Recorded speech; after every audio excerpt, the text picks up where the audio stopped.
Sebastian Vettel set Lewis Hamilton mission at Chinese Grand Prix by Nico Rosberg. Ferrari have had the quicker car in both of the opening two races of the season. However, Mercedes have a 100% 1-2 record in each and will be looking for a similar result at this weekend's Chinese Grand Prix. Vettel is coming under mounting pressure to end Ferrari's 12-year title drought.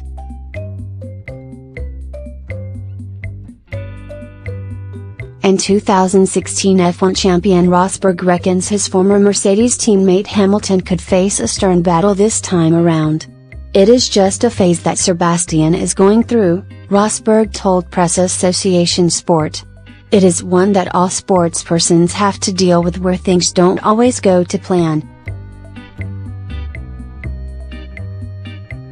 You need to find your way out of that phase, and Sebastian is a 4-time world champion, so I am sure he will be able to manage that.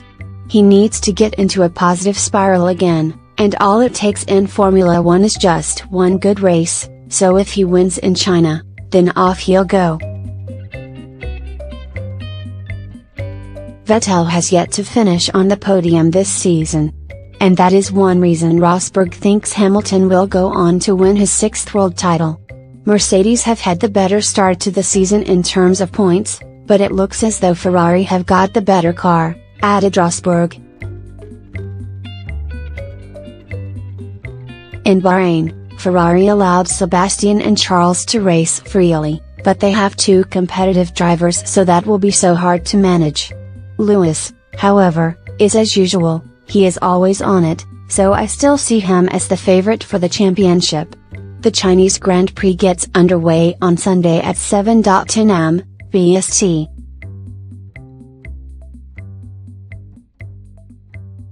Next news: Max Verstappen, Dutchman will catch Mercedes and Ferrari, bold Red Bull prediction. Has already split the two previously dominant teams this season, after good performances in the opening races of the calendar at Australia and Bahrain. Newey, Red Bull's chief technical officer, admitted the introduction of Honda has motivated the team this season after struggling with previous engine supplier Renault. "Honda are really a breath of fresh air," Newey told Sky F1's Natalie Pinkham. "They are great people to work with, very straightforward, very well organized. It's actually motivated the whole team having this new relationship with them. They always deliver what they say.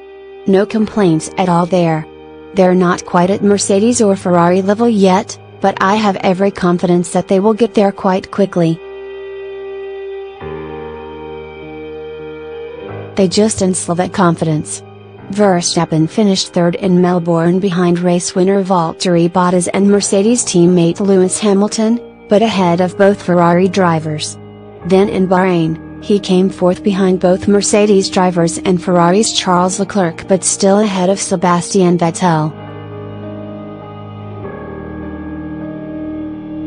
Verstappen's feat in the Middle East was even more impressive, as Newey revealed Red Bull had struggled to get the best out of their car in Bahrain. "On the chassis side, I'll be brutally honest, we haven't got the car as good as we'd like it to be at the moment," Newey added. "We just need to get on and do our bit. I think that's the nice relationship that we have with Honda, that we trust each other to just get on and do our bits and not start flinging mud at each other.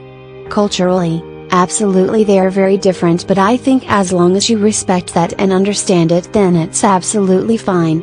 Red Bull began the 2019 season with their new supplier Honda after previously having been with Renault for 12 years.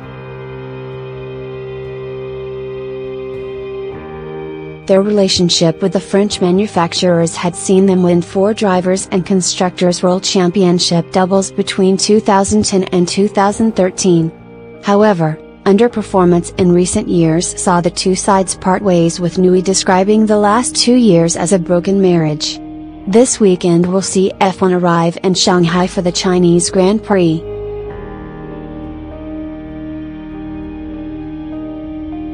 Last season Red Bull won the race with former driver Daniel Ricciardo, and following a good start to the season Verstappen will hope to improve on his 5th place finish in 2018.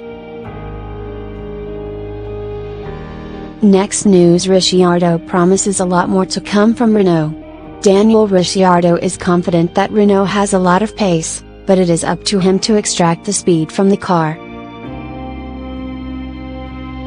The Australian has had a tough start to the 2019 season with his new team, failing to score points at the opening 2 races of the season.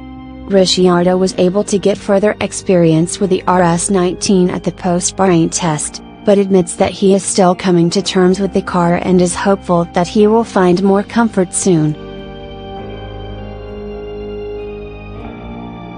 "I'm certainly getting there in terms of extracting the maximum and getting more comfortable," he said. "These things do take time, but it's good to iron out these details. We'll get there soon, and sure enough, and I'm confident we're heading in the right direction." We showed signs of that over the race weekend, going from a struggle on Friday, followed by an improvement on Saturday, to being in and amongst it on Sunday. The car clearly has pace, but for me, it's about finding all of it. I feel there's a lot more to come.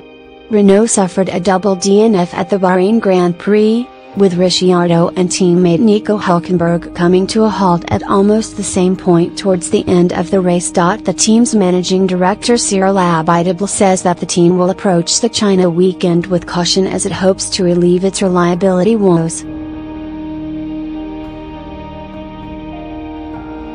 "Our overall competitiveness is good enough for our drivers to be racing in the top 10 and closer to the top teams than last year," he said. "But we have suffered from reliability issues. We move on to China with caution, but also with a resolution to really get the season going." Next news: Russell believes drastic changes might not help Williams. Williams' George Russell insists that the team must avoid any drastic changes that may be implemented in the hope of turning around the team after a dismal start to its 2019 Formula One campaign. The rough start has saw Chief Technical Officer Paddy Lowe leave the team prior to the start of the season, and the team themselves off the pace. Russell has managed to finish ahead of teammate Robert Kubica in both of this year's races so far, in 16th and 15th respectively, but both cars finished last in the running order on both occasions, only finishing ahead of those that retired during the races.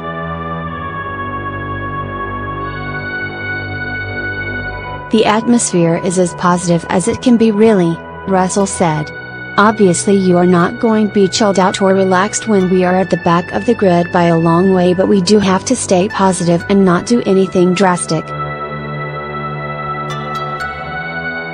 Because at the end of the day this is the position we are in, and we've now got to work on making the most of that. In any sport you can't do that overnight." Russell believes that even though it could take months to fix many of the problems the team is suffering at the moment, the motions have been set in place and that it will not hinder his motivation to race in Formula One. "It's a step-by-step process to make sure that everything is in place to build onto. There is light at the end of the tunnel, but it's quite far away at the moment," Russell added. "I am in F1 and this is what I have dreamed about for all of my life, but now my job is to really maximize with the team what we have got and really direct them in the right way. My aspirations are to try and get the team further up the grid and make the most of sessions that are probably a bit trickier and maybe mixed conditions, and prove what I can do behind the wheel." Thank you for watching the video. Be sure to share and subscribe to your channel to get the latest sports news around the world. Wished health and success. Goodbye.